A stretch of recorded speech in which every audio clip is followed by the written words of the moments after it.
And good evening, everybody. Evening, Peter. I can't believe doing? you just said that about George Michael. Oh, you got George it, Michael is up there with that other great guy from Warrington, Rick Astley. Yeah, well, I wish Rick Astley was up there with him. But yeah. You liked Rick Astley the last track you heard, wow, this is amazing.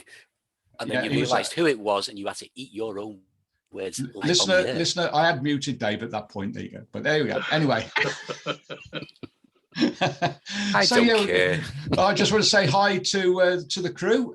We got Dave, we got Daz, we got Roger, we got Andy somewhere, Rachel, Ron, Cath, of course, and welcome, Mary. Nice to see you. Hope you're okay. I know you've been really busy with talks and such like, and Simon, of course, our regular man of sense in the chat. Oh, thank you very much. He is the rudder that the chat runs by. But there we go. You're doomed. You're all doomed. But tonight, yes, as I say, we're going to interview Cath, and we're going to find out all about how Cath got into astronomy. And I'm sure that the panel have got some other questions that they'd like to ask her that probably veer off the astronomical way a bit. I've just got that little feeling. And Gary's joined us from Salford as well. I mean, he can't miss this grilling of Cath tonight. Even though, being a Salford, being a chef, that's what he does. He does a lot of grilling. Bo, so we're. I don't want to be grilled in that way. No. Well, you don't know, Gary. So we're going to start off, Cath. We'll start off with some simple little questions. Very good. Where are you? Are you originally from Wolverhampton? I am, yes, yeah. I was born in Wolverhampton, and lived there most of my life until about 2 years ago when I moved out to Shifnal. Oh, and I did live in Turkey for 2 years as well. So yeah. But I'm a Wolverhampton girl. Yeah, you can. I mean, the accident. Accident. I've had a few. Freudian there. The accidents. I must stress, folks, Cath has never been an accident. Thank you, Pete. Yeah, I just thought I'd stress that. Thank you. No, you can tell from the accent that you are a Wolverhampton. You are a Black Country pretender, and just outside of the Black Country there. But yeah, Cath. So, astronomy-wise, when did you first realise that this was a subject that you wanted to take up?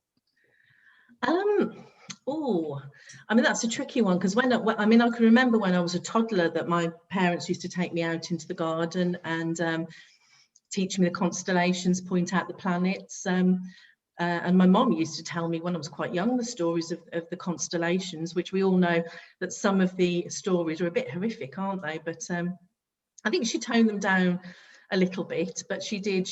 My mom was educated in classics, so she was very well up on mythology and that kind of thing. So basically, from a child, I've loved the night sky. I've always been interested and always looked up. I didn't really do much about it seriously until my late 30s, early 40s, when I joined the local society. That's when I thought, do you know what? And I'd come back from living in Turkey, that hadn't worked out. And I thought, do you know what? I've always loved the night sky. It's about time I did something about it a bit more seriously. Got myself a little telescope, went along to a stargazing live event with Wolverhampton Astro, and I've never looked back from there, really. It's just grown from there, and I've learned so much, and so it's always been there in my life, really. I've always been obsessed with looking at the moon. The moon is, I think anybody that follows me on social media will know that the moon is the thing that I love to photograph and just observe, and even sketch now occasionally, thanks to Mary's excellent teaching. Yeah. I'm trying to recall when we first met. Now, I can't remember whether it was the SBA convention over in Montford Bridge or it was my talk up at Carding Mill Valley. Which one was it? It was at Preston Montford. You were there with Sib, but that would have been in late 2000. That'd been the November 2017. Because and then I did come to obviously I then came to Astrofest in London because you guys said you were going to be there, and I knew some other people that were going. And then I probably met up, and it was that year that I brought my mum and dad to the talks at Cardinal Valley. Yeah, I well enough. That was because I remember that, because when I came in, they said, "Oh, there's a lady reserved a front seat." Yeah, lady. Reserved a front seat at Cardinal Valley, but that was because your mom and your dad and it were a bit difficult in the hearing yes, there. So my dad's visual impairments. Yes. Yeah. So that was the reason why. But yeah, I remember you at Preston Montfort now. I remember you coming into Preston Montfort and you came over and you said, "I'm new here, I'm on my own and I'm very, very nervous." I remember that. And I mean, you wouldn't think that, would you, Cath? Nervous. Cath, nervous, you know.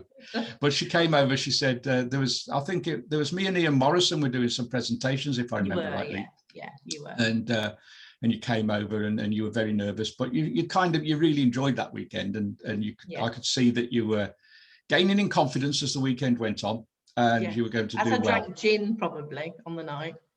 Yeah. Well, I because I live local, I thought I'll go home at night. I'm not going to sit with these gin soaks all night. So I went home, and yeah.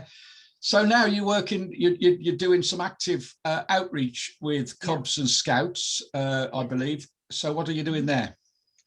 The Space Badge. It was the Beavers group that I did the other week for a local society in Wolverhampton, and it was quite strange because I've done them before, but that's when you're there in person. So I was thinking, gosh, doing it via Zoom, that's quite daunting, because normally I'd have the kids running around doing activities, pretending that they're Mars and Venus and how the solar system orbits, getting them running around, and obviously if it was a clear night, I'd have my little mini telescopes. I always take those along. So it was a bit of a challenge. But do you know what? It was absolutely fabulous. The questions the kids ask, it's just like, you're sitting there and you're thinking, what? This child's like 4 years old and he's just asked me that. And there were some that probably didn't, at the start, they were sort of sat there like,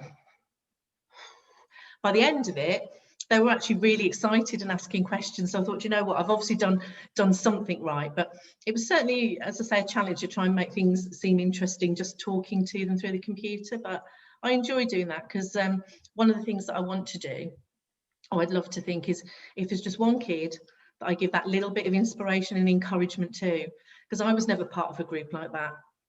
I never went to Beavers or anything like that. So I'd really like to think if I encouraged a child to keep up an interest and carry on, whereas I didn't really do anything with mine for 30 plus years, I'd just love to think if I could inspire somebody, that would be amazing. Just one kid. No, that's commendable. I mean, I think everybody into outreach kind of feels the same way. If you can go in there and just inspire one, you kind of done your job. But you do get asked some questions, and I love it when they ask you the questions you just can't answer. Oh, I know. And it happens quite a lot. I had one asking me a question all about nuclear fusion and thermodynamics and the equations that go with. And I just stood there and looked blank and moved on very quickly, because, you know, those that know me know I'm in no stretch of the imagination a scientist by any stretch of the imagination. That's just not true. So, you know, you help us out with Solar Sphere, as does Mary and as Dave. You're all part of the team at Solar Sphere. So how do you find that? Do you find that rewarding, or do you find that we put you under too much pressure? I mean, it's an incredibly busy weekend, isn't it? But no, I find it rewarding, because just seeing the kids and parents sometimes are with them taking part in the activities, and because obviously the packs that Sarah puts together, it's not just about making something. She's always got the information sheets, and one or two of the children will ask you what something means that's on the sheet, or, you know, and ask you a question.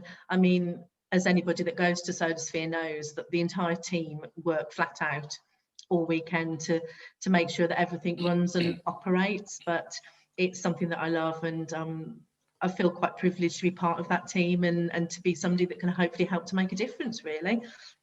And you also know that Sarah puts you under a very regimented, she's not listening, we're safe. She puts us under a very regimented structure.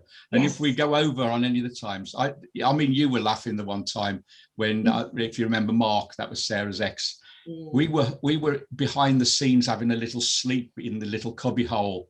And she came in, Mark jumped up and ran out and shot me. He says, Pete's in there, and he made me go to sleep. And I got dragged out by by your daughter getting dragged out. Come on, you've got work to do. Blah, blah, blah.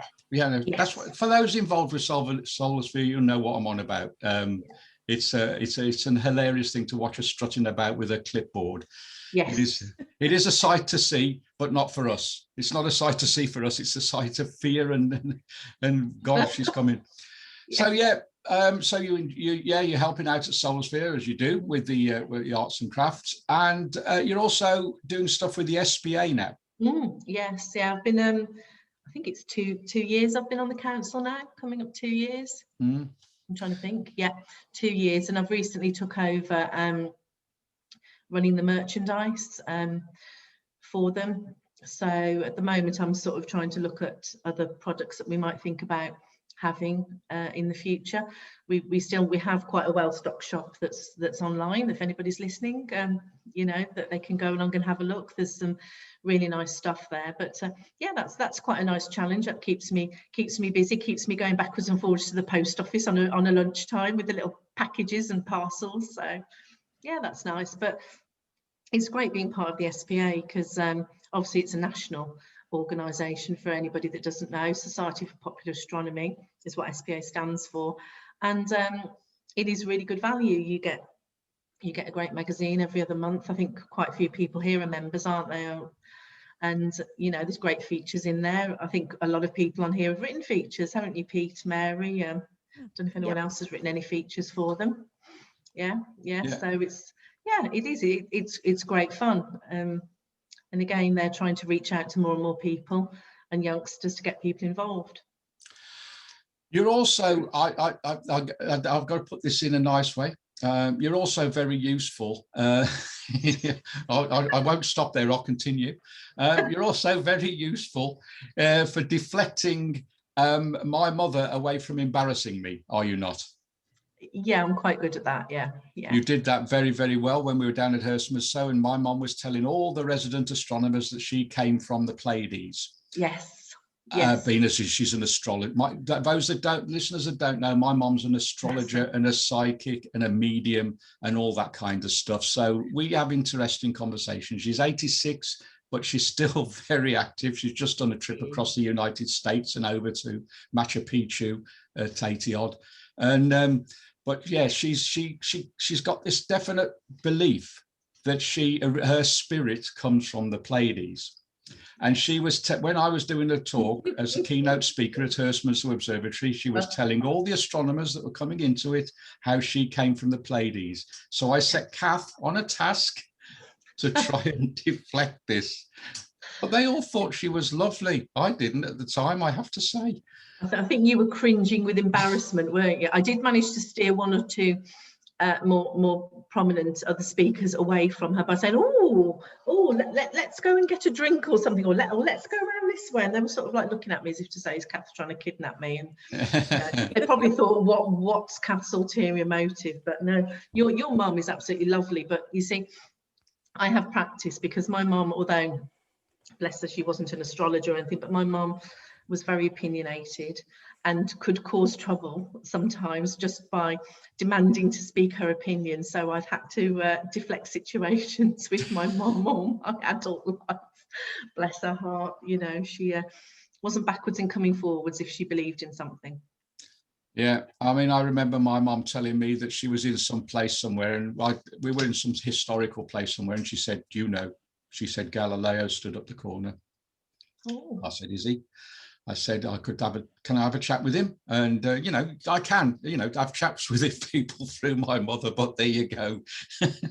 It's a cross I have to bear. And she's probably listening as well, and I'm going to get it in the neck, aren't I? I'll run next time I see her, if that's the case. I'll be like, bye. Yeah, hi. Yeah. Peter, the only spirits I get in touch with is the ones out the bottle. Yeah. I'm more in tune with those ones. I am. We will get round to that in a little bit. As we know, Cath has a penchant for the odd gin. So what I'm going to do, I'm going to go to another track, and then we'll come back and open it up to questions from the old panel. I hope you don't mind taking some questions from them. They look like they've all got something that they're going to quiz you on. I think Gary's got a wicked smirk on his face at the moment. It's terrifying. So I think there's something coming. But I've just come in for moral support. Oh, yeah, there you go.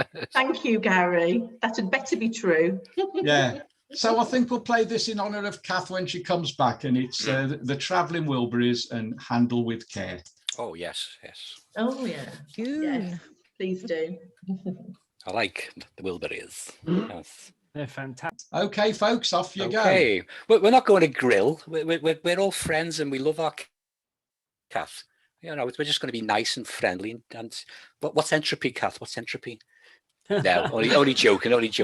What was the first thing that you ever looked at through your telescope? You know, your very first telescope. What was the first thing?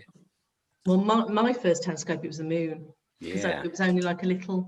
It was like a little. Some people called it a Pringles can, because it was only like a 3-inch, like tabletop dog. And so it was the moon that I first looked at through that. What was the impression when you saw the moon? Could you see the mountains and the craters? Yeah, you could. I mean, obviously it's only a 3-inch one, so the definition wasn't brilliant. But yeah, you could see a lot more detail than what you could just with a naked eye. And I had a pair of binoculars as well, but they're my dad's really old ones. But the view was probably similar because they were only like small ones. But yeah, the moon. It's always been beautiful. My first love. Yeah. Well, I'm always amazed. Well, first of all, what you can see with your eye when you look at the moon. Yeah. What we always call the face in the moon, isn't it? Or some call it the hair, or the old lady carrying a bag of straw, or whatever it be, bag of sticks. And I love it when I'm going to work early in the mornings, and just after the sun, just before the sun's coming up there, you get that moon in the twilight, and you can see the full moon, because you got to think as the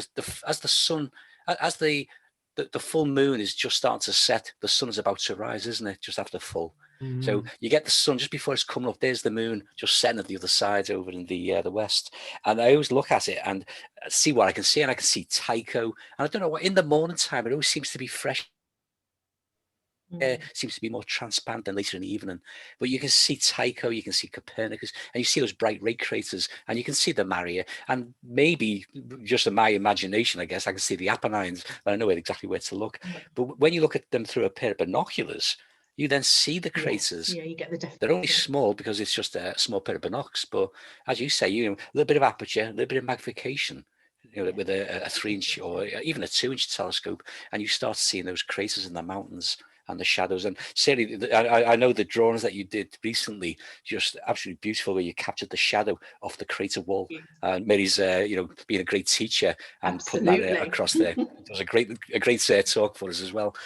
Many times at Solar Sphere, and just as everybody enthralled with it. And when I see what you did for the first time, it's magic, isn't it? Really, it's just amazing. You don't know that you have this talent, but you do have that talent for the artistic side. Yeah, I mean, I did a workshop. I think the first Solar Sphere, I did one of your workshops, didn't I, Mary? I sat there for about half an hour and I had to go. But yeah, but I'd not done anything. I did that then, and then I watched your talk, didn't I? And tuned into another couple of Mary's talks, and I was quite astounded. I was there going, oh, it's coming out the page. It's really starting to. And then when I held it, it looks like the crater. Yeah.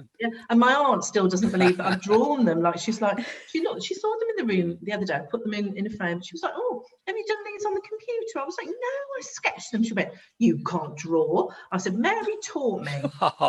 Oh, Mary, that's okay then. My aunt knows what I was like at school. I was absolutely useless. Absolutely. But I think that's the way with school. We don't realise our talents until a later date, maybe. Some people never realise their talents, never get to see that, or to see it early. That's right. But yeah, it's great. I love it. So the thing is, with that crater that you drew, now we've got the new lunation, this lovely crescent moon at the moment with the earth shine. Beautiful. I was looking at it last night. It's beautiful, isn't it? Yeah. So as your crater comes around, it's on the Terminator. Have a look at it and compare it to your drawing, compare it to your sketch. Take a photograph and do another one. because it will look Well, yes, entirely different. I shall attempt to do some more, but the moon was gorgeous last night. I took, I did get a particularly good shot of it last night. I think I was just outside at the right moment. The light conditions were right, and the sky was just absolutely crystal clear. And it wasn't crystal clear for very long. So yeah, I just happened to land lucky with the timing. Yeah, but you took the image that others have taken. You got those mountain peaks just catching the sunlight at the lower end of the cusp. I absolutely love that. And sometimes they don't last long. It's like the Lunar X and the Lunar V. It's only moments. It's hours, a couple of hours with those. But with those peaks, it's in shadow. And next thing is this little peak switches on. Yeah, you just land lucky sometimes, don't you? You're out at the right moment, and last night. I love the moon. I absolutely love the moon. Okay, I'm going to pass you over to Mary. I'm sure Mary will have a question. If you could be a professional astronomer, would there be a particular branch of astronomy that would be your favourite? Well, I think it would have to be related to the moon. If I could do anything probably in the astronomy world, it would be working on a mission. I don't necessarily mean going to the moon. Obviously I'd go if I could, but working on missions to the moon to find out more about the moon. I'm just fascinated. I think that probably would be more my kind of thing, something to do with the moon or planetary, because I'm more into that. It's nothing. I mean, deep space is fascinating and the images are beautiful, but my passion is the moon and the planets. So I might even be interested in something to do with planetary geology and that kind of thing. That would probably interest me. Amazing.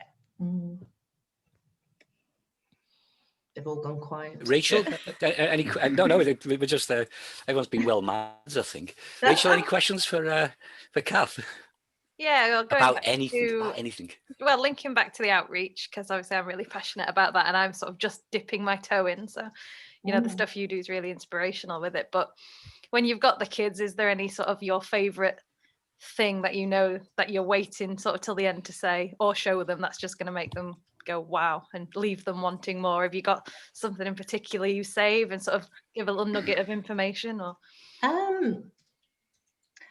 if I'm there in person, obviously the thing that I really want to do is show them things through the telescope or take them outside and give them a tour of the sky, because I think that really, if I've been talking about something and they say, remember Ryan, I was talking about, there it is, and then the kids are like, oh wow, I do find that is in terms of bits of information. I tend to try and, like with the Beavers, they like me to keep to a structure to do talks on certain things to make sure that they get the right knowledge, so that they can say they've passed the badge. Quite often, though, it's quite interesting the questions that you get to, I was saying earlier, from the children, and I got one the other day, and this child said to me, Miss, why do planets exist? Not how they're created or anything.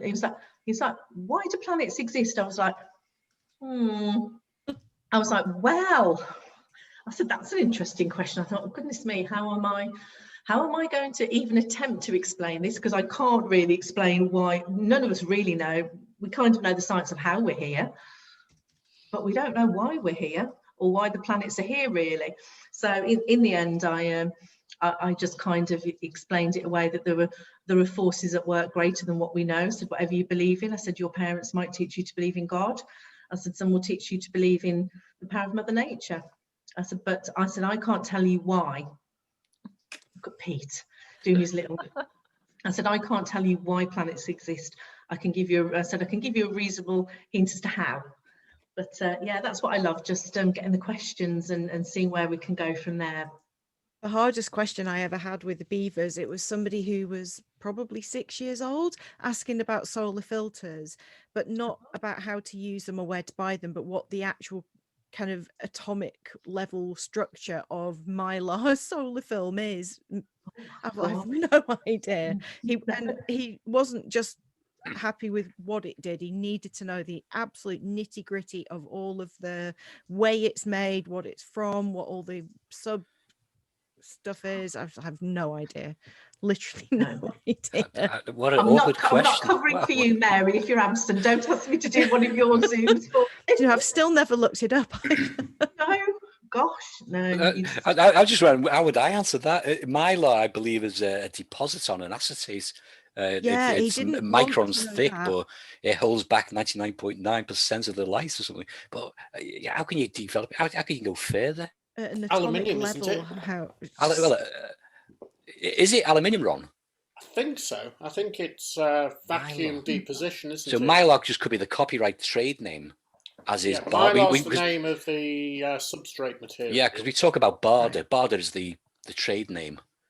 Yeah. And that again, It's that's some aluminized sort of, I think it's some sort material. of metallic vacuum deposition, Yeah. like But- the same way you aluminize a Hopefully mirror. I never get that question. Yeah, well, I'll be let's messaging you, Ron. do our homework on that one. Okay. Any further Cath, questions? I Mary? noticed you Sorry, Daz. like to take photographs of birds in the garden. Have you named your pheasants yet? Yes, some of them. Is Well, then it what's is it a the name boy that you can called? repeat on the air? Yeah, of course they are. They're Oh, just that's really, okay. That's fine. That's okay. they're just really silly names. Well, one of the male ones is called Phil the pheasant. Right. Not human. But the other one's called Farrell. There's two males, Phil and Farrell. The ladies, I just can't tell them apart, and so yeah, Doris is what I call the biggest one. I call her Doris. Oh, that was my Doris. grandma's name. Named after a pheasant. Is it like the pheasants are revolting? Is it? Oh, they're lovely. I had 13 for breakfast the other day. I'm going to be bankrupt at this rate. Oh, you fed them. Sorry, I thought you meant. You ate No, one. I didn't eat them. No, I didn't eat Oh, them. I was going to Large say. breakfast. Was I was that gonna say, with- Gary could come up with Gary some cooked good, it up for you. yeah, Yeah, no, he could I'm come up with not. some good recipes. I'm not What's the being recipe today, courteous. Gary? No, Pheasant pie. I would fend my pheasants from anyone who tries to capture them or eat them. They're mine. Do a nice rhubarb chutney that goes with pheasant. Actually. Oh my goodness. Let's pass the questions over to Gary then. Any cooking recipes there, Gary? What do you think? No, I've got one thing to ask, Cass. I noticed you're getting into your smartphone astronomy quite a lot at I the do moment. use a smartphone, yeah. Something I'm absolutely useless with. Have you got any tips or what's the best phones or anything like that for people out there? Gosh, I mean, I'm an iPhone. I used to be an Android user, but I switched to iPhone probably about 5-6 years ago because a few of my friends who were using the iPhone had got an app called Nightcap. I think I mentioned it to you, Mary, the other day, didn't I?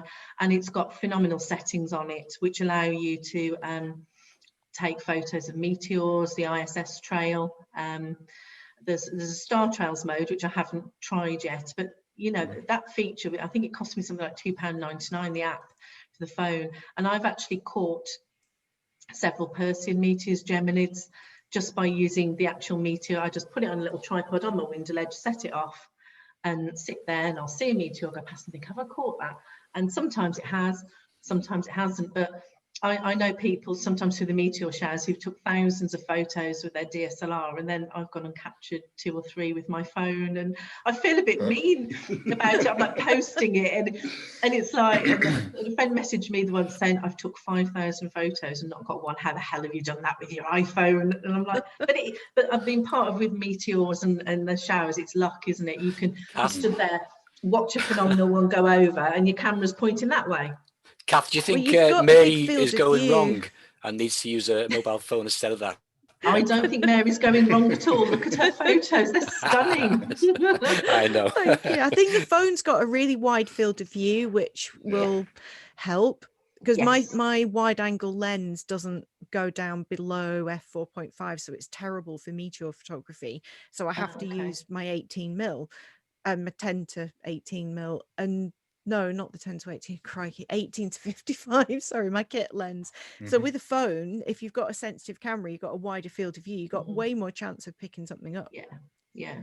You wouldn't with my phone. If you use my phone, you wouldn't get anything in the dark at all. It's What terrible. about Pete's phone? We could use that. Yeah. Look at his face. Oh dear. Yeah. So no, I'm a great fan of. I mean, I only got a DSLR last year, so for many years I've just been using a smartphone to take all my photos. And some people, I won't say who's obviously nobody here, but some people said to me that's not proper photography, and I'm like, yeah. And I remember the first time that I got one of my photos printed, and they were like, oh, we saw your photo printed in the magazine. You've had a DSLR then? I was like, no, that's a photo of the crescent moon taken with my at the time that might have been my iPhone 5. I said, taken with my iPhone attached to the telescope. And they're like, oh no, it can't be. I was like, well, it is. Read the detail next to the photo in the magazine, please, and it'll tell you. I love the internet sometimes. So people engage their mouth or keyboard warriors. That's the thing, isn't it? And they don't read the small print. But that person doesn't say anything anymore because they've seen a couple more of my images that have actually. Quite right. An image is an image, whatever. They don't say anything anymore. Equipment snobbery drives me to distraction, and I always make a point of showing people what you can do with basic stuff in my talks, because you don't have to spend 10 grand on a camera to get a good picture. Isn't that where we all start? Simple snapshots, whether it be the sunset and whether it be a 10-second exposure with Venus in the sun after sunset. It's all astro imaging. It is. But I will always be a great advocate of smartphones. Quite right. And how many people come to the observatories or to outreach with a mobile phone? I actually love it when they put the camera to the eyepiece. So I say camera, it's a phone. It's a damn phone, isn't it? But it's a mobile phone camera, whatever, computer. The actual capability of those cameras in phones is actually better than the early generation of digital cameras. And the actual technology in the phone now, it pushes DSLRs. The only thing that's a limit really is the optics, and that's because the lenses are so small, but that's because of the nature of the beast.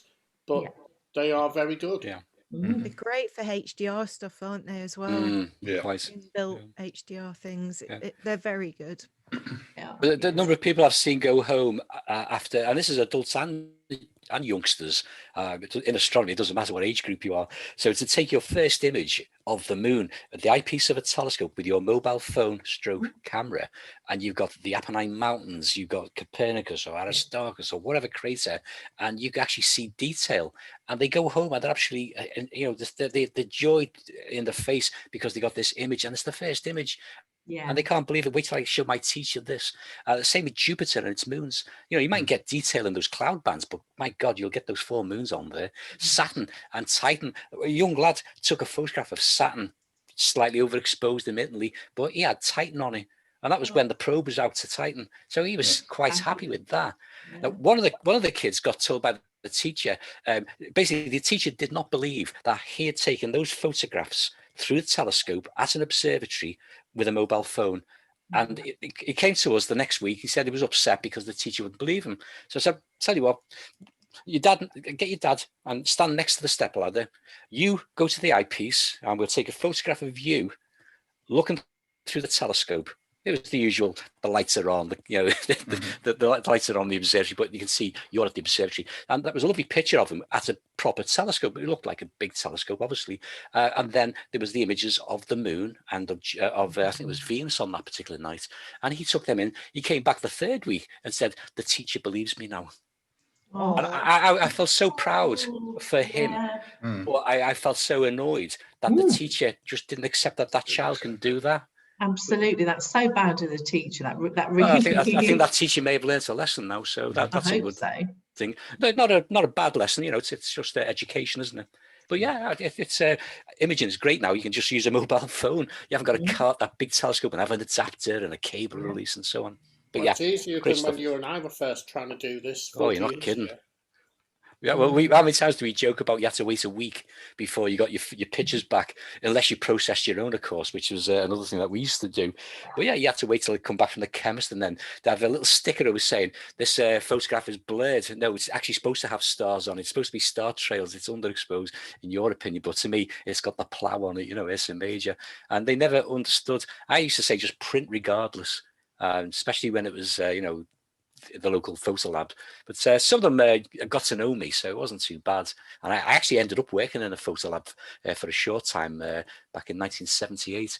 So I used to get all the processing done there as well. But yeah, good stuff.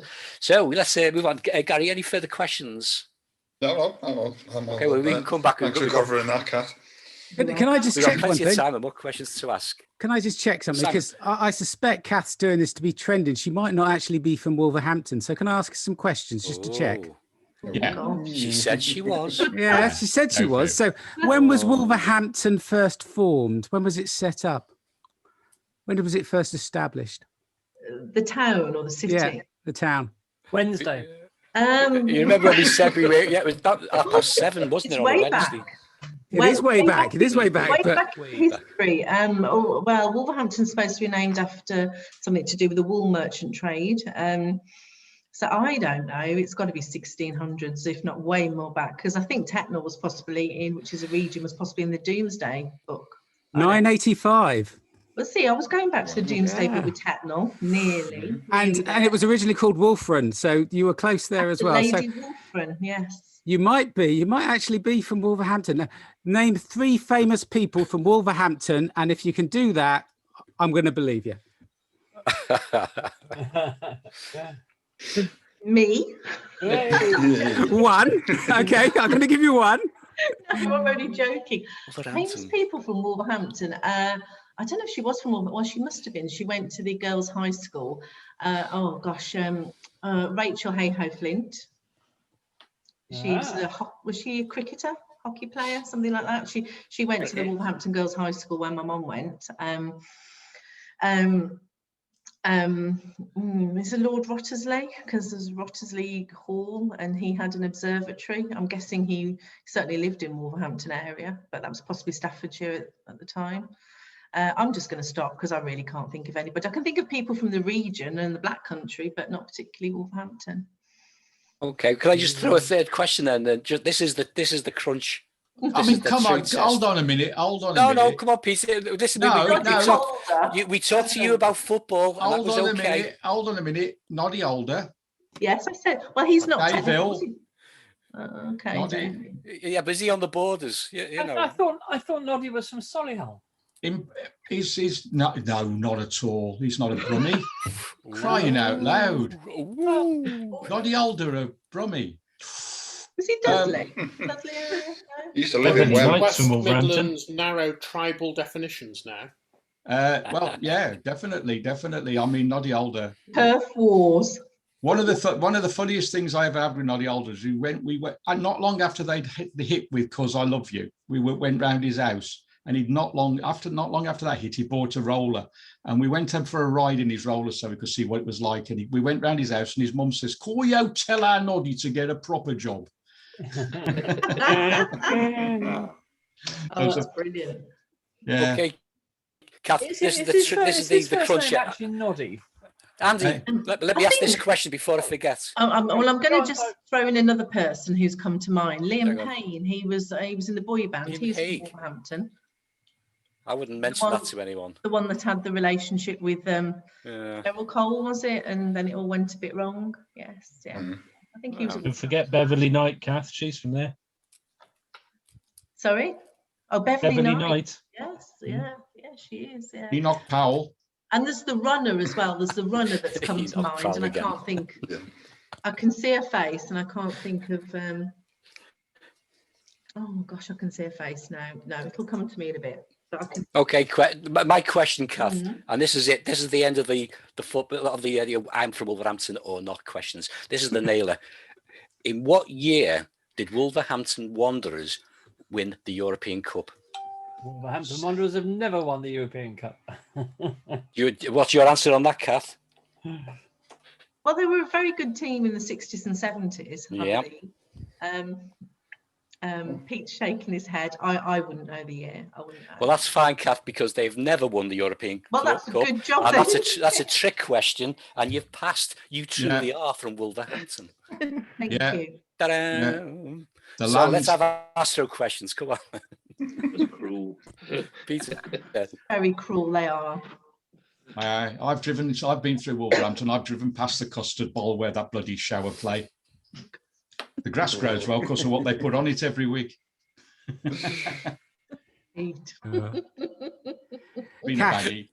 I don't do football. I wouldn't.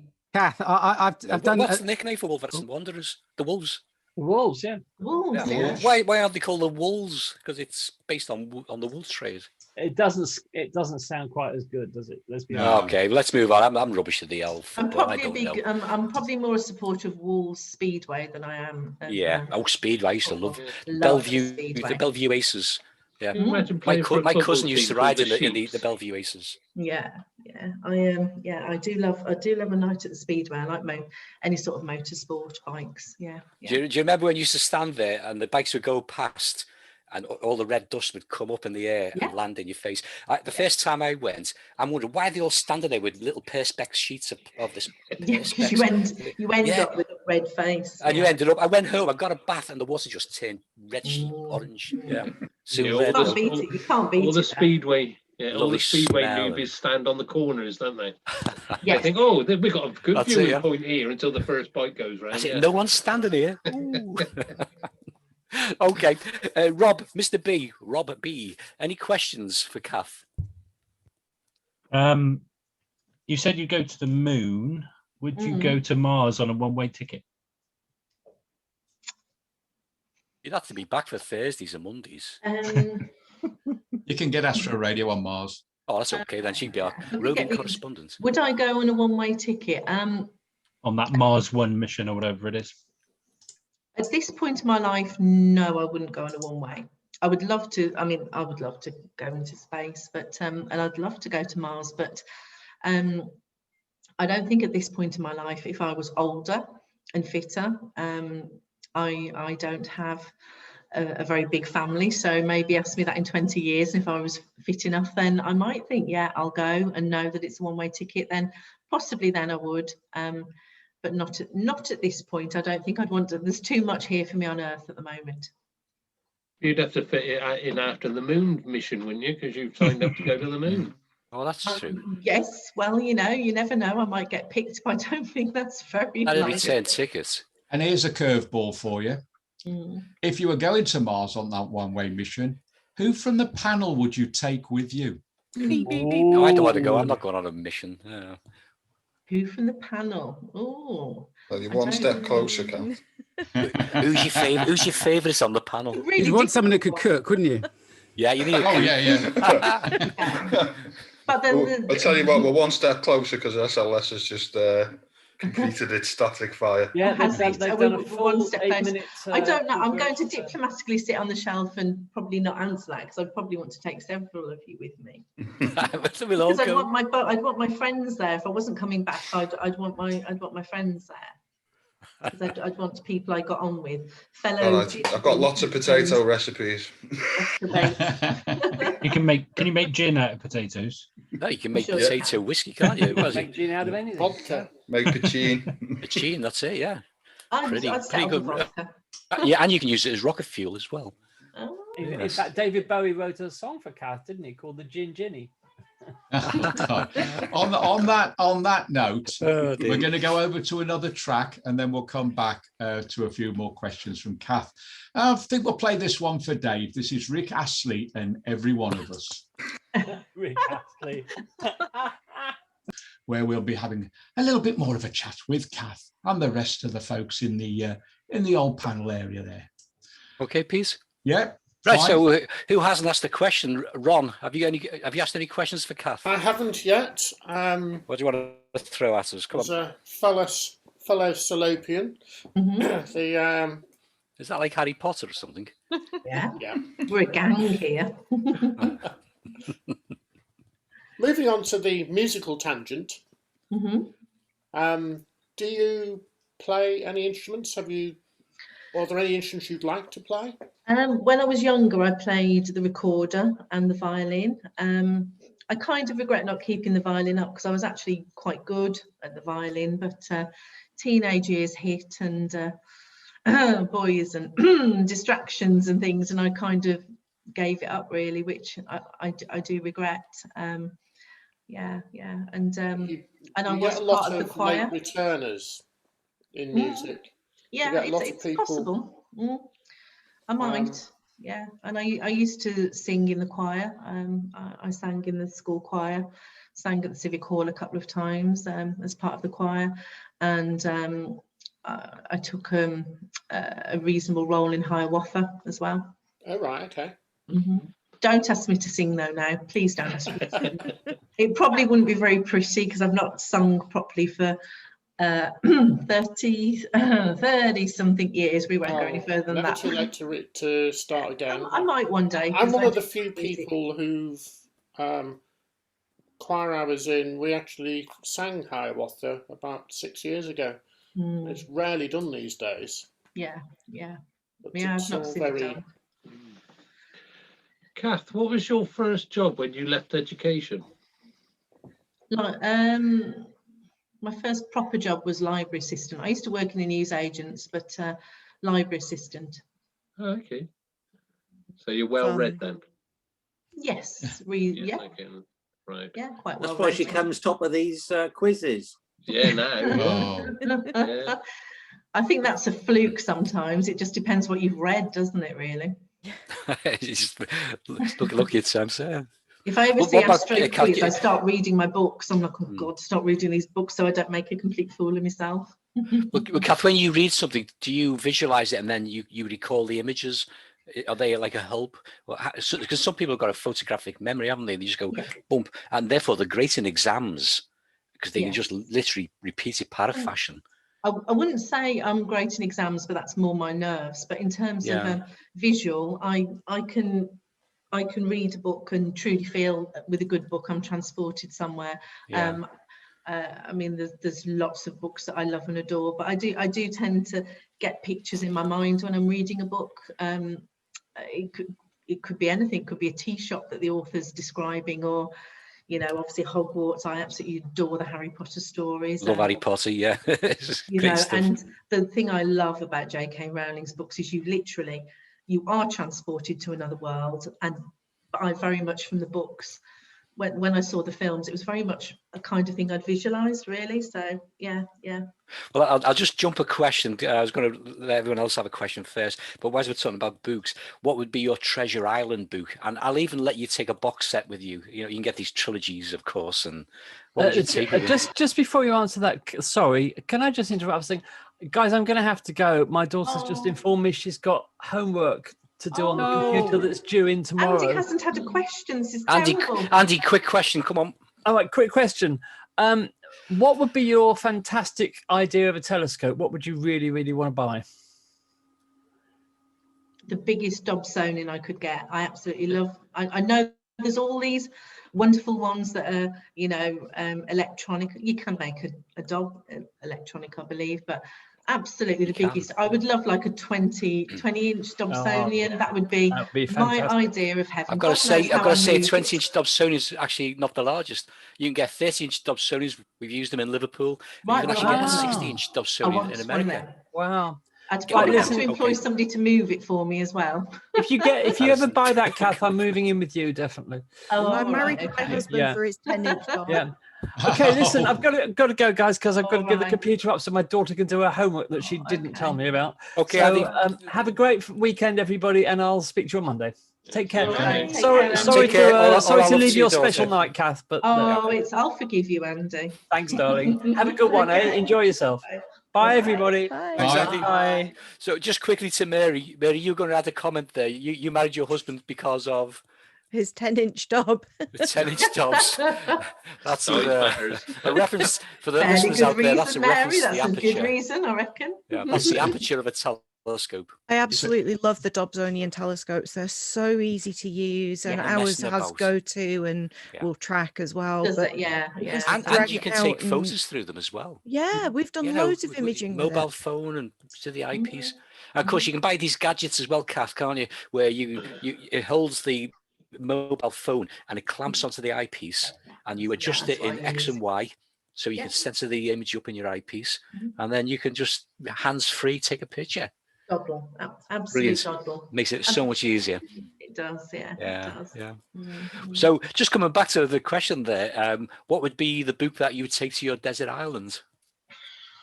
That's oh gosh, that is so hard for somebody that loves books. If it was box sets, I'd really be struggling between Lord of the Rings and Harry Potter. I really would. Because it's you, I'll let you take both of them. That's very kind. If That's I had okay. to choose one, I'd probably ultimately choose Harry Potter, just because it's a little bit easier to read. Yeah, but because it's anybody magic. that's read the Lord of the Rings ones, it's not. I think they're wonderful, but some people, I just say it's not an easier-ish read in my limited, It is a bit heavy at knowledgeable times. opinion. Well, a friend of mine, literally, I'll say to Ron, Dave Owen, back in the day, he was really into the Lord of the Rings, and there was nothing that he didn't really know about it. Consequently, he had the maps, he had the reference books, everything that was Lord of the Rings. He basically he knew what the land was. He knew where all the villages were, and I kept thinking to myself, it's only a piece of fiction. It's not real. But hey, he was into Don't it. say that to a Lord of the Rings fan. I know. What would you call a Lord of the Rings fan? If Trekkies, Star Trek, Doctor Who, or a ringy? I'm not sure what the. And what about Doctor Who fans? Doctor Who fans are Whovians, aren't they? Whovians, yeah. Tolkienites, yeah, probably. Yeah. Okay. Because the Lord of the Rings in the back, it used to even have the languages. The writings of the elves and all that. So, Elvish. Yeah, you could actually get really into it if you were that. I was just going to say, Pete. I won't say if you're into Elvish, you could have gone into Genesis in the early days. Over to you, Pete. Got a question in from Tien in Japan. He said, "What is the most, or what is your favourite astronomical book that you've ever bought?" Oh, there's a silence there. She's deciding. She's deciding. Listeners, it's not an awkward silence, listener. No. I can see the smoke coming out her ears. Yeah, she's buffering. I'm trying to think what it's probably one of the ones that I, in terms of almost like a teaching one, is Will Gator's. Is it Stargazing for Beginners that Will Gator co-wrote, or did he write it solely? I can't quite remember, but that is a fantastic book for basically explaining everything you need to know. That would probably be my favorite kind of like instructional book. I keep meaning to get that one. Is it Turn Left at Turn Left at Right. Yeah, because everybody raves about that one, but I've never yet got hold of a copy of that. But yeah, I would go with that, Stargazing for Beginners, because that really taught me a heck of a lot that I didn't know and explained a heck of a lot I didn't understand. I've got a question here from Stefan, just outside of Moscow. He said, "You know, Cath, that we're going to be spending this time in this glamping pod." Apparently so. He said, "What book would you take that we could read together under the sheets?" No, he hasn't said that, Pete. Stop Yes, he has. I'll send you the email. I've got to say, Peter, that's better than what Derek's just sent me a one word, Krakatoa, and I'm not too sure what the reference is. I have no idea. Derek, pleplease text me and ask me what do you mean by Krakatoa? East of Java? West of Java? Well, has Stefan ever read Harry Potter? Because if he hasn't, well, it'd have to be Harry Potter, wouldn't it? In Russian, really? it'd have to be in Russian, wouldn't it? Well, I don't know that I can read in Russian. I can say spasiba. That's about. Yeah. When I went to Russia, I did learn a few things as to ask for where the toilet was and all those like really essential things, and coffee shop. But yeah, spasiba is about all I can. And Robin Perth said, being as we're on this subject, he said, that's Perth, Australia, not Perth, Scotland. Okay. Robin Perth said, "What was the first astronomical book that you actually bought?" Gosh. First one that I bought, probably the first one I actually bought probably would have been that Will Gator one that I was talking about, because I did actually buy that. I'd loaned some other ones in years gone by from the library, but I can't really remember. But that Will Gator one was probably the first one I bought. Another one that I bought probably around the same time was the the yearly guide. Is it the Phillips one? The Phillips yearly guide? No, is it Phillips, or is it the one that the one that Nigel Hembest and Heather Cooper used to do? Yeah. It is the Phillips. Yeah. I bought that for a number of years. Cool. Okay, Peter, I've had Derek reply. He was referring to Krakatoa, the film East of Java. It was one of his favourite films. I actually went to see that on the cinema way back, the Abbey Cinema, I think it was, Ron, many years ago. Yeah, I know it's going back a bit, but it came out afterwards. The fact was that Krakatoa is not east of Java, it's actually west of Java. So just a bit of a technical point there, but let's not get into that. Just say hi to Wendy. She's joined us here on Wendy's iPad. Yeah. Hi, Wendy. We'll come back to you in a minute with a question if you got any. So, Kathy, when you worked in the library, is the rumor true? This is a question from Ivan over in Moscow again.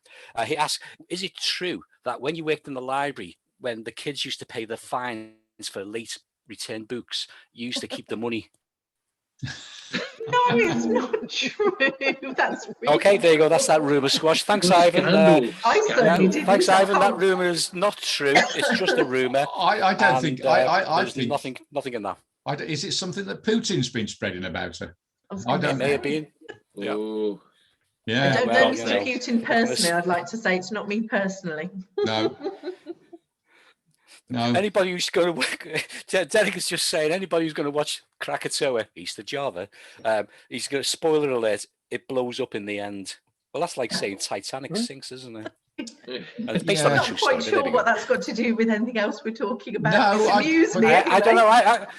I just take the messages and read them out. You know, to exclude anybody. I've got another serious question. Oh, go on then. Oh, don't know serious questions, Mary. When I say serious, well, we all know that you like gin. If you could only keep one gin to drink for the rest of your life, cruelty. Which gin would it be? Yeah, which would it be if you could only have one for the rest of your life? What's that? That was close to hand, wasn't it, everyone? That was handy, was it? Yeah, she didn't even actually have to lean across. No, it's there just in case you drive me to having to drink it neat. No, I'm joking. Kath, can you read out the holy words? Yes, it's Chase and it's pink grapefruit and pomelo. I would probably say this would be the one. A close second to it would be Hendrix. I do like Hendrix. I'm yet to try the Luna one. It's nice. I got Mark some for his birthday. It's really nice, yeah. Well done for getting it, Mark, and drinking it, Mary. Well done. That's always a good idea. Always a good idea. It is. But no, this is lovely. You literally just open it and you just smell the fruit. What, Hendrix? No, this one. I was going to say pomelo. Yeah, I am obsessed with pink grapefruit, so I need to get some of that in my life. It's absolutely gorgeous. It really is. Yes. When you knock back the Hendrix, do you get a purple haze? No, but Never mind. That's good. I like that. I'm going to go on to a serious question. What do you do, Dave? Mary. I think Mary's was very serious. It was highly important. What do you do? A serious question. I use sliced pink grapefruit in my gin. Can I ask you a very serious question? Which Sorry, is, Pete, come back when you're ready. What tonic do you use? Are you a tonic aficionado? I personally like Fever Tree. Fever Tree I would say is my favourite. I like some of the Fentimans ones; they're quite nice as well. But Fever Tree, I'm quite a fan of Fever Tree. To be fair, if I've got to have Schweppes, I'll have the Schweppes. Other tonics are available, I should say. I know we're not the BBC. There are other tonics I haven't mentioned. Britvic, there's another one for you. But no, definitely my one of choice would be Fever Tree. Because we've got a soda stream, so we get the whatever tonic post mix syrup, and so I don't even know what brand tonic it is anymore. We just pour it into another thing to dispense it into the fizzy water, and it's awesome. So because I hate it when tonic goes flat. So if you just make it never lasts long enough in our house. Yeah, it doesn't mind, to be fair. It just goes. It evaporates, I know that. So you take that lid off. No, that's because you're drinking it. No, it's not true. It's not true. Just a nasty rumour. Okay, serious question now, Kath. You've been taking images of the star Sirius and showing all those amazing colours. So it was yourself who took the ones where it's like dancing across the sky, wasn't it? Yeah. So where did you get the idea from, and that was how do you do that? I've seen a few people doing it on Twitter, but some that I follow, Steve Brown. I think he's actually Steve Sirius Brown. You follow him, I know, Mary, don't you? Isn't he? He's an absolutely incredible astrophotographer, and I thought, you know what, I want to have a go at it. And I think I commented on one of his photos, and he said, Cath, you just put your camera on the tripod, set it for about 8 seconds, and just knock the tripod. So I think the neighbours thought I was a bit bonkers. I was out the front because that's the only way I could see Sirius, and so I was out the front. I got the camera and I was there shaking the tripod, and they were like, "You all right, Cath?" I was like, yeah, I'm taking a special light effect photo, and I think they just thought she's had too much gin. I wish I'd known that excuse for all them years ago. Oh, I've kicked the tripod on purpose, of course. Yeah, but Yeah, it gives some nice results. Yeah. One of them I thought looked quite like a spaceship. I mean, I saw that. Yeah, I saw that. I'd like to say I intentionally did that, but that's just the way it came out. Who was it who did the out of focus images of Sirius? What wasn't you, Mary? Was it? I did one this week, but it was inspired by Steve Brown. Yeah, and it's that beautiful set. Yeah. Now that was in last year's they look beautiful. Astrophotography of the Year. He did, yeah. Right. He won with well, Sirius, they would make an amazing set of tea coasters. Oh, they would. I have moon phases on tea coasters. I just think they would actually be a beautiful set. A set of 6, maybe. Yeah. Yeah, because I used a mirror lens on mine, so rather than being an out of focus disc, it was rather than a full disc, it was a ring, like donut. Amazing! That was incredible. It was fun to do.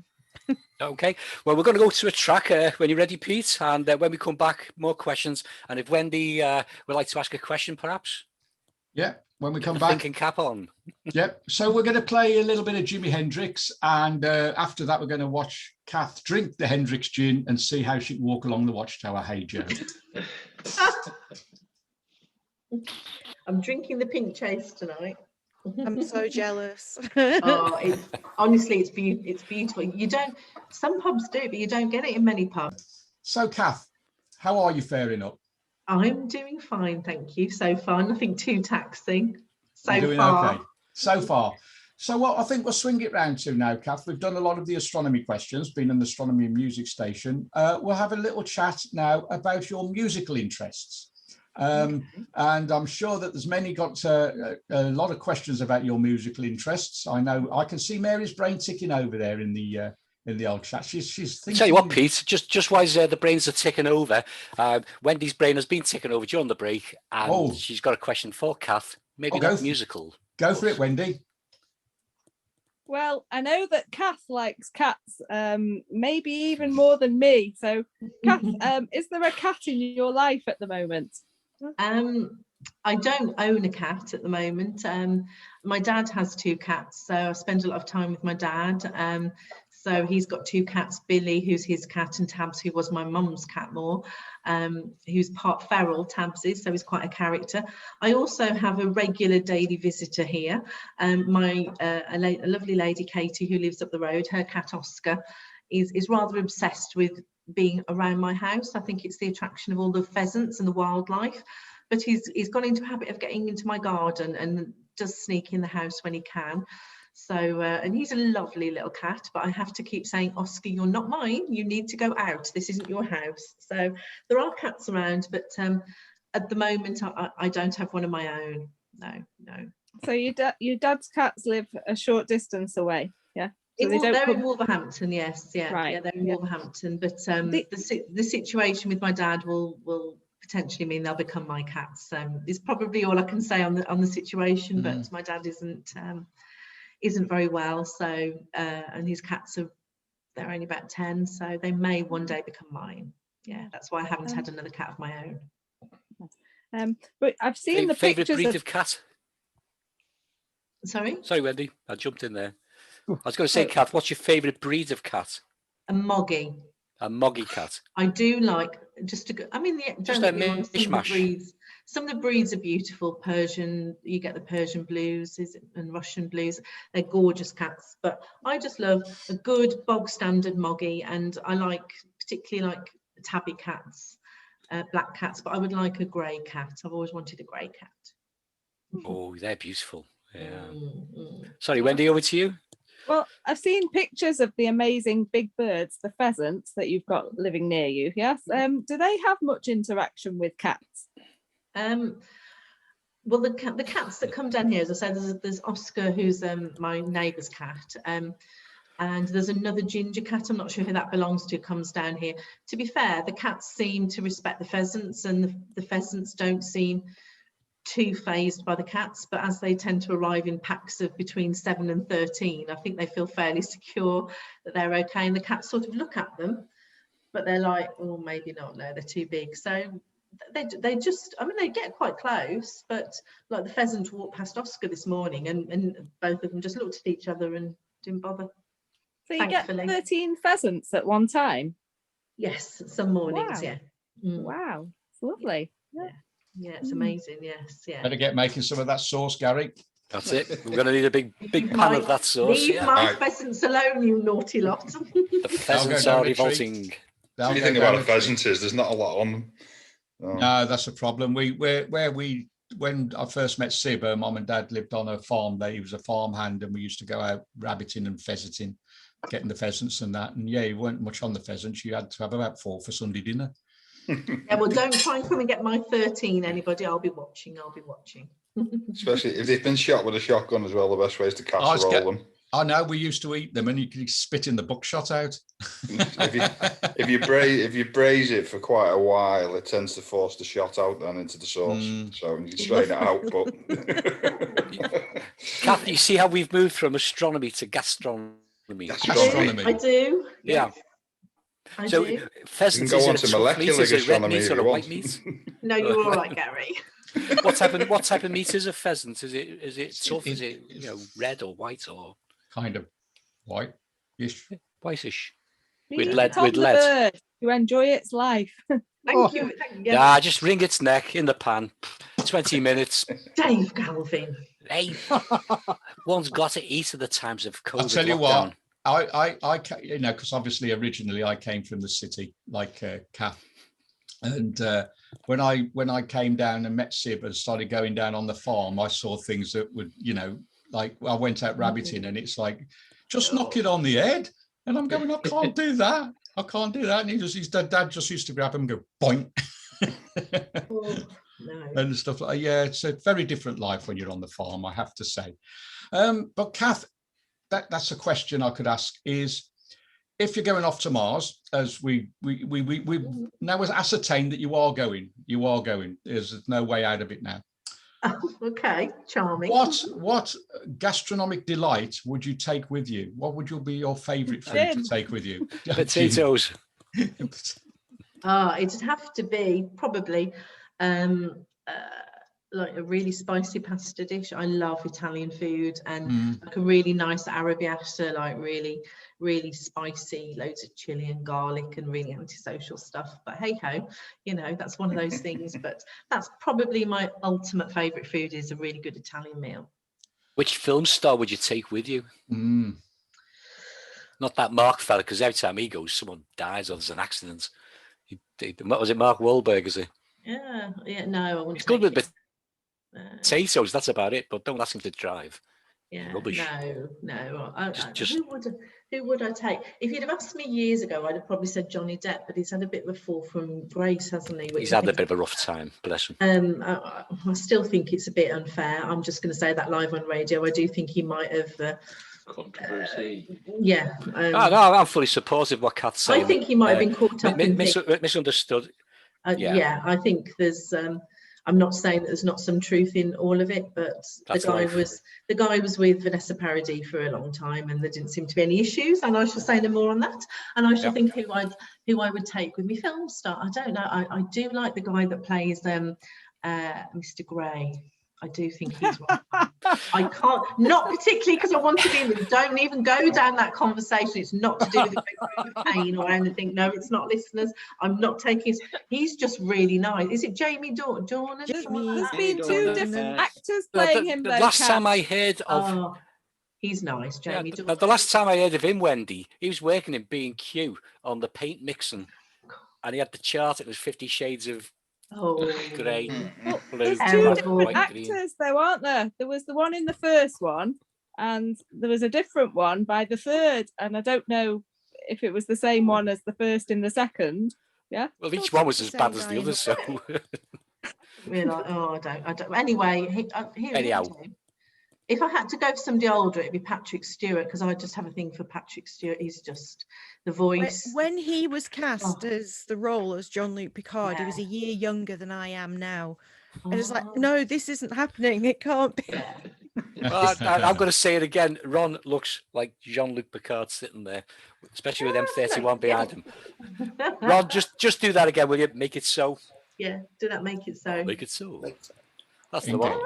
See, it's like separated at birth. It's amazing. Yeah. Maybe That's a screen test, Rob. I'm taking with me to Mars then. So, Cath, you like rock music, yeah? I do, yes. Yeah. I So, do. if you had to pick your dream lead singer, would he have long hair or short hair? Oh, here we go. Long. That long blonde flowing locks. Oh yes. Yeah, blonde.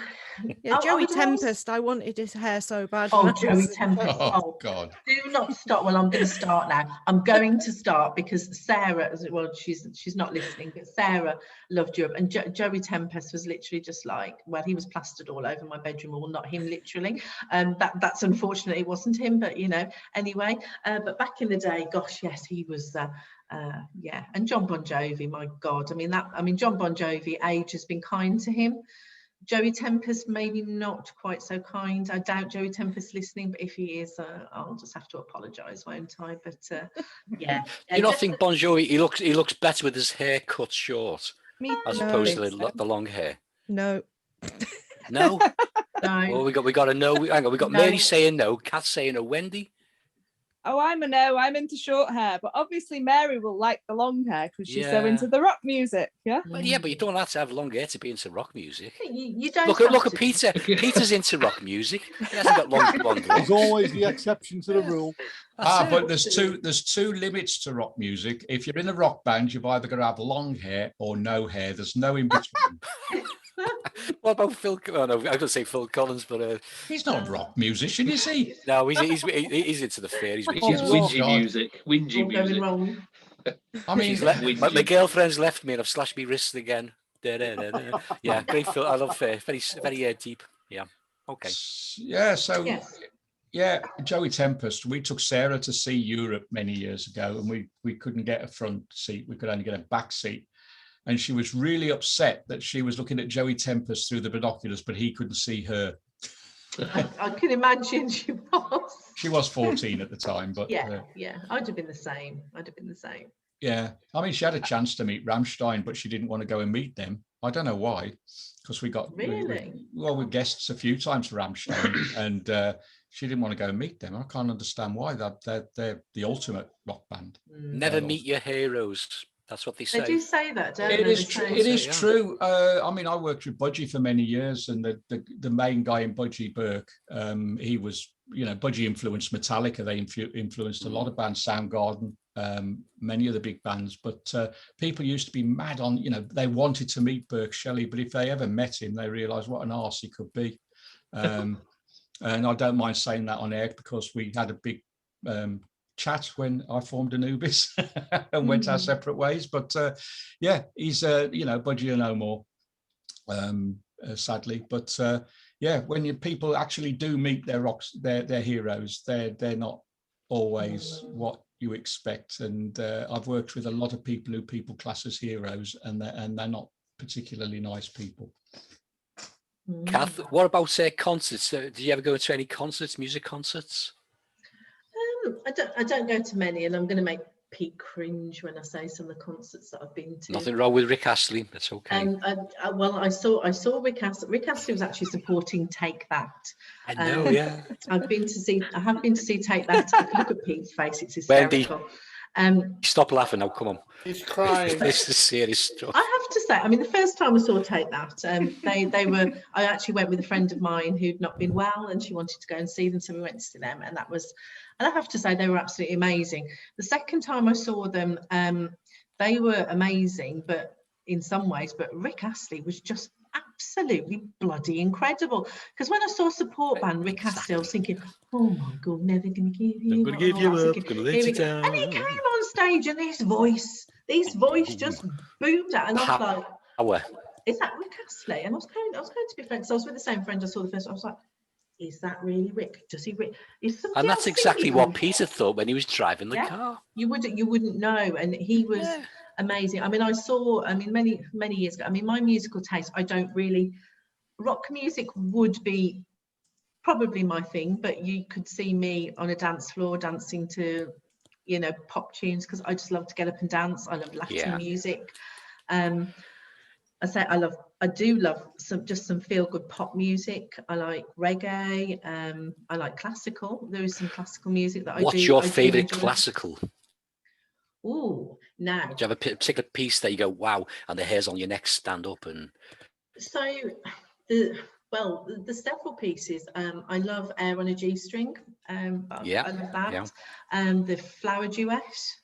That's a beautiful kind of operatic-y sounding piece for anybody that doesn't know it. I would imagine most people do.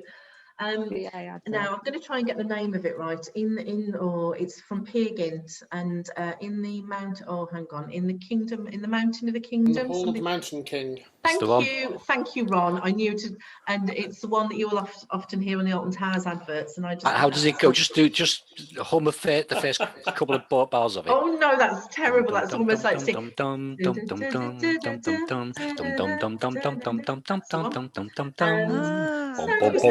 Soundtrack for Jet Set Willy. Do you remember the early computer game Jet Set Willy? Jet Set Willy, that's right. Yeah, they had that. That tune came from Elite. I love the Elite. I remember Elite as well. Yeah. The planets. I like Wholesome Planets. And Beethoven's Fur Elise as well. That's another one of my favourites. So for those people who think I'm not educated, I am just a little. I'm just glad you haven't. Adagio. Yeah, I'm just glad. I'm just glad you haven't mentioned any 80s nonsense. Such as Pete, I'm going to just put you straight on the Wham issue. I'm going to put you straight on this because you actually, I mean, yes, George Michael was, but I actually really liked Andrew Ridgeley because I just thought he was an amazing guitarist, and I would have probably. What, he actually played guitar? Oh well, you know, he just stood in a fashion. He tried. But if I'd have had to choose one of the two, I would have probably chosen Andrew Ridgeley. Really, yeah. So there you go. So let's just put that record Nothing wrong with a bit of 80s. Oh, come on, 80s. All you have to have in the 80s is one of them. A keyboard and a synth drum. You program in, you sit back and let it play itself. There was no musicians in the 80s. They're all shite. All right, Pete. I will generally agree with you on that. There's no musicians. What about Ultravox or Vienna and? They press a button. They programmed it, pressed a button, and sat back and let it go. Yeah, but it was something different. Pete's off. I know. Let's keep them go. Keep them go. Get the spoon out, everyone. Come on, let's get it going. So the synth sound piece of the 80s. So my music taste is very varied. You could probably turn around to me and say, do you want to go and see virtually any band? And I'd be like, yeah, I'll go. There's not many that I might struggle with really, really, really heavy thrash metal. I might struggle I do myself, to be honest. I'd still go because there's always something enjoyable in all types of music. I tell you know about the time that Mark and Warlord came to play Oswald Street. That was so funny. You know, you got all these ladies going up to Chester in their stilettos and what have you, and cocktail dresses, and they came along to see Warlord perform on the stage. That would have been a sight to see. Not what they Mark comes out like a sumo, stamps his foot on the floor, they hit the guitars, and he goes, I won't say the first word. Yes. Warlord. And they just stood there and they froze. I can imagine. I can imagine there was. I thought that's real music, girls. Now go up to Chester and dance around your handbags and tell them about the real music. Okay, Cath. What about music from the movies? When I think of the movies, I tend to think of classical music, not. Yeah, you do. I mean, the music for the intros and the build-ups. I would say the Jurassic Park music is beautiful. Yeah. The Jurassic Park is lovely. The Harry Potter music is magical. E.T. is one of my childhood because I think I was probably about. Would I have been about 7 or 8 when E.T.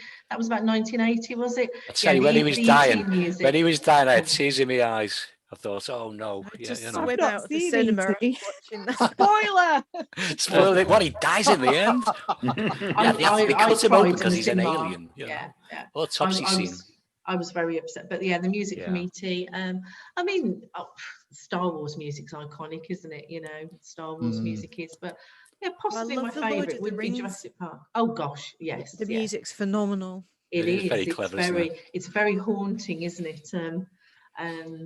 There's a piece in the in the third one, and just sing it, Cath. Just hum along to I'm it. not. No, I'm not even going to try. But there's have there's another a gin, piece then in hum that. along to it.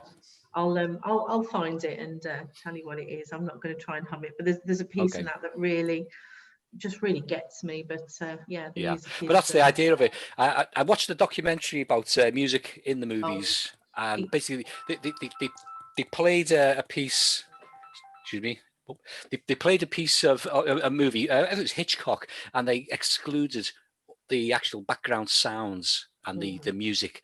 Certainly the shower scene where she's in Psycho, and they just cut that out. And the impact, it didn't hit you as much, but when they play the music with it, it builds the tension up, and it builds the emotion up, and it peaks, and then it brings it down again. And without music in a film, it just gives a total different feel. And I get that when you say Jurassic Park, it just brings it all up, doesn't it? Something about Jurassic excellent Park. stuff. Okay, we're going to go over to another. We're just going to go over to another track, and then we'll come straight back to your question, Mary. This has been requested by Rachel. This is "Holy Diver" by Dio. Dio. You okay? Ronnie James Dio. Peace. I've just got to pop out for 2 minutes. Okay. I'll Is see you in a minute. Is Dione? That's a Moon of Saturn, isn't that song? Sorry. Dione? Yeah, Dione. Yeah. Oh, Rachel's gone to listen to it. Well, one of the cats has managed to break the cordon and is now on my knee. Let's see it. They're banned from Zoom room now, but go for the backdrop. Go for the backdrop. Get it. Is it stinky? This is the one that. This is Coco. Coco is one of the ones that pulled my backdrop over. Coco, he's naughty beautiful. boy, wasn't you? Coco's like Oscar, who comes to visit me, a lovely black cat. We have a Coco. That's Muffin is in bed behind me, as you can see. Something my daughter likes to do. They do actually care a lot, quite nicely.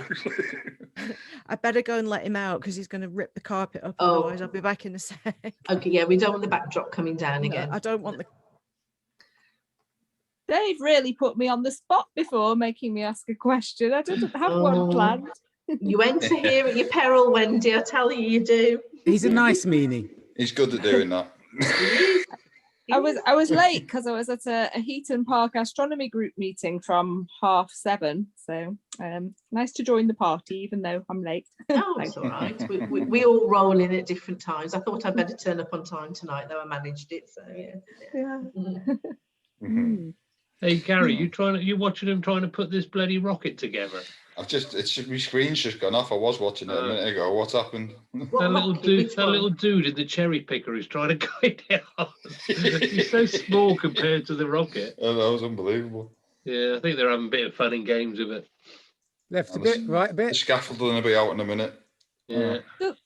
Just to come back to gin, Cath, yeah? Do you always use a mixer with your gin? Because I don't drink a lot of alcohol and I don't drink every day or whatever, but when I have a gin, I often have no mixer with it. I just sip it on its own.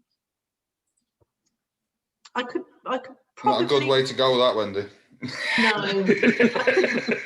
Don't advertise that one. I'll give you my recipe for Singapore Sling. Well, 1 measure of Cointreau, 1 measure of Grenadine, 1 measure of Benedictine, 3 measures of gin. Lethal. Shaken over ice. It would take me days to drink that. Well, to be fair, that is enough to make 4. Stand up. Oh my god. That is enough to make 4. Oh my goodness. No, I prefer a mixer with mine. There's certain fruity ones that I possibly could drink neat, but I'd have to have them over ice. I couldn't just I think a tonic or a mixer. I mean, lemonade's quite nice for some gins. It is very quite sweet nice. though. Yeah, I've probably got quite a sweet tooth though. So but I think the actual mixer does bring the gin out better, if I'm honest. Yeah, I would say so. Yeah. Wonder if Mary's got gin in that bottle. She's pretending it's water. You've been filled that with gin, Mary. She wasn't putting the cat out, really. Had a question. It's just a very quick one because Roger has a question as well. Am I right remembering you used to have salsa class lessons, like dance lessons? I did have some, yes, yeah, I did, and yes. Intrigued about what other dancing you may have done, like. Well, as a youngster, I used to, as part of the theatre group, I used to do chorus dancing with pantomimes and those kind of shows. I love ballroom dancing. I've not really ever learned that well. I tend to learn more on the cruise ships when I go on the cruise ships. Rachel will know the Cunard cruise ships do phenomenal dance lessons, but I do anything. I do the tap. I'll go to any dance class, but salsa is my absolute favourite. Excellent. Yeah. Right, Roger. Over to you, Roger, and then we're going to quickly go to Rachel. I hope we've got time. See that in the chat. Yeah. Okay. So, who would you have loved to have met, either now or in history, to find out more? Oh, wow! Probably three. There's 2 or 3 people. Elizabeth I. I think she was pretty phenomenal. Pretty formidable woman. More modern, obviously I'd love to have met Patrick Moore. I never got to meet him. And who else? I think I'd like to have met Charlie Chaplin. I'm just quite fascinated by him. So he would be another. It'd be hard for me to pick one. There's a few people throughout history. Galileo as well. Who wouldn't want to sit around a dinner table and just see what that guy was like? Okay. Thank you. That'd be mine.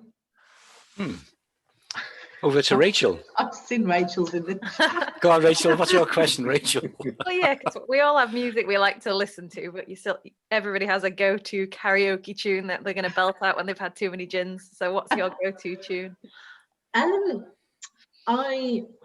Well, it would depend what mood I was in. I've sung Gloria Gaynor, I Will Survive a few times, just probably because of the challenges. I say sung, well, you know. Yeah, let's just say I've read the words to the music for that one.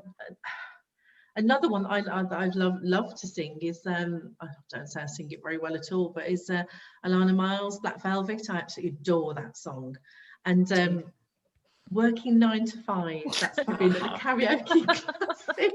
I absolutely, and Jolene. I sang Jolene once, and I did sing Like a Virgin when I was very drunk on holiday in Spain, and that went down a storm, that did. But apparently it was something to do with the very short skirt I had on at the time, and I was actually up on a stage, and as what my friend was telling me, I was like, oh, she said, I'm not sure what she's singing. I was like, oh God, really? But hey ho, I was on holiday, I was drunk. There you go.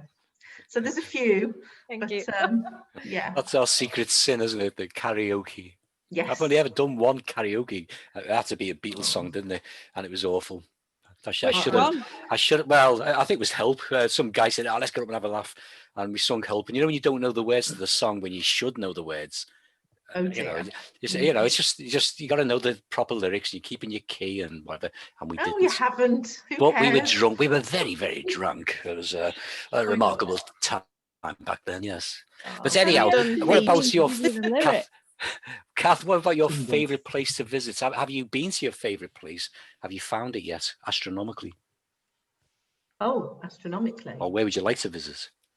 Well, really quite local places, probably. I say local, but I want to go to Kielder.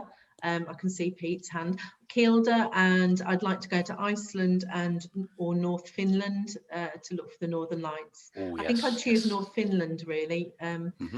Although Iceland's probably more accessible. But my ultimate favourite place in the world I have been to, which is Petra in Jordan. I actually love the whole country of Jordan, Wadi Rum, Petra.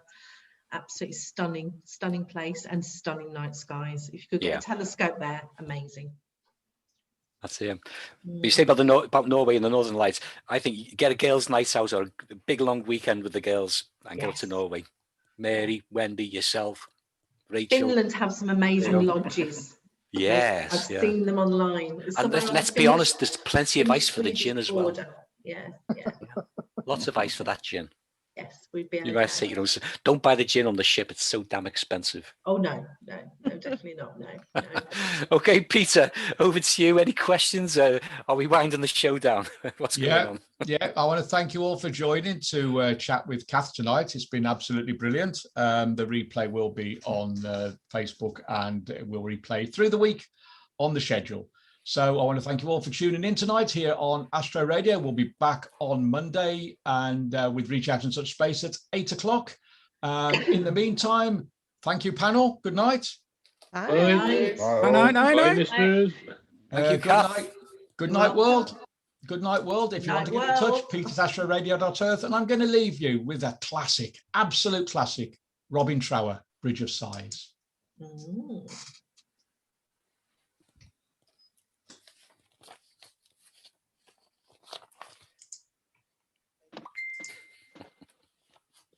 Pete said he was going to work out one day how to actually pipe the music through to us, but he's never done it, has he? It did work for a short time, but then it didn't.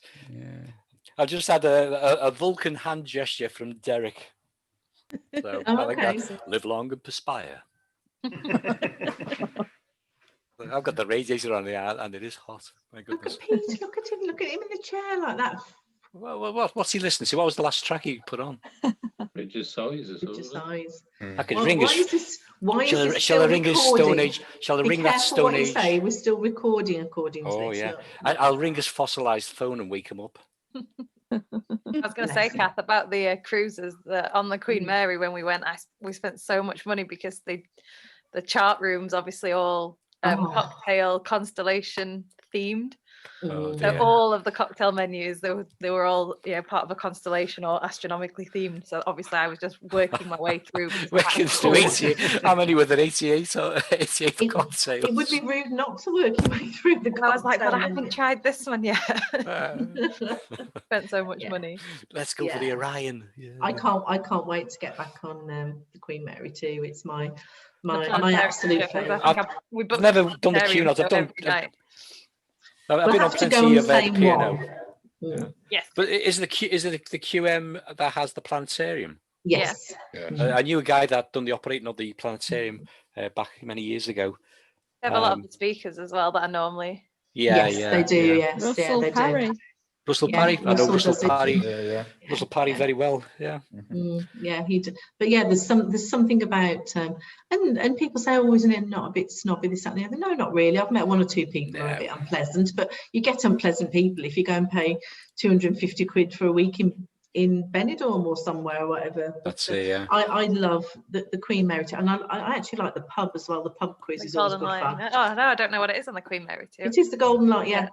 I know they're all the same. It's my favourite's Queen Elizabeth still. It's still my favourite ship, but I do like the Queen Mary. I've got to say, Rachel, the standards over the years have dropped. There's even people with basically from the council estates go to these cruises now. And they wear football shirts, and you can't be doing that. Turning up to the banquets. You can't on the Queen. No. It's just not done. They were more standards. Yeah, the standards have gone down. Yeah, they haven't started letting people in sort of short sleeve and no they DJ. Do like EasyJet type cruise ships now as well, don't they? They all lit up orange, and somewhere I would rather stay at home than go on that. I have to say, one of my favourite cruise ships. So budget and cruises does not work together. Believe me. It's no longer going. It was the Thompson Celebration, and that was a lovely ship. I've been on the Thompson Dream, and it was amazing. Yeah, the Dreams. Yeah, there was something about the Celebration was really old, and it's probably no wonder they've retired the ship now. I think it's been broken up, but it was there was just something really, really nice about that ship. So people laugh because I'll go from like something like the Thompson Celebration, which was probably their least done up of their ships, to like the Queen Mary too. And it was, me and my aunt have said that one of the days we will treat ourselves to a really good. We can't at the moment, obviously with Dad not being well, but eventually when we can, we will definitely go and do a fortnight on that. Yeah. Did you see, talking of ships, did you see that exchange on Twitter earlier this week? In Scotland, they put out a thing about while the HMS Queen Elizabeth II was visiting the town, there was a 3-mile no-fly zone for aircraft. And someone underneath had commented, "Why is the Queen allowed to travel during a pandemic? I can't even go into Cheltenham for my shopping." And somebody underneath it rules.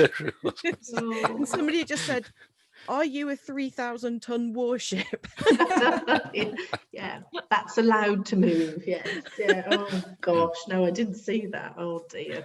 What I like, Cath, is the celebrities that you get on these ships.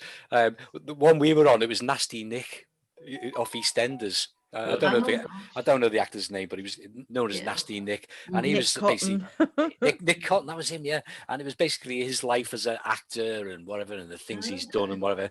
And he was okay as an actor. It's interesting to listen to his story and that. But he was on the ship like 2 days, the morning of. He was going to do his talks, and then obviously the next time we put into pause, and he kept avoiding the public because he's like this big movie star, isn't he? He's so famous, like But me and Camille were walking along the corridors, and we saw him from one end of the corridor. You could literally see right down the far end of the ship, and we saw him in the corridor, and he literally jumped into a gap. And it must have been to avoid us, just did not want interaction. Another time we got into the lift.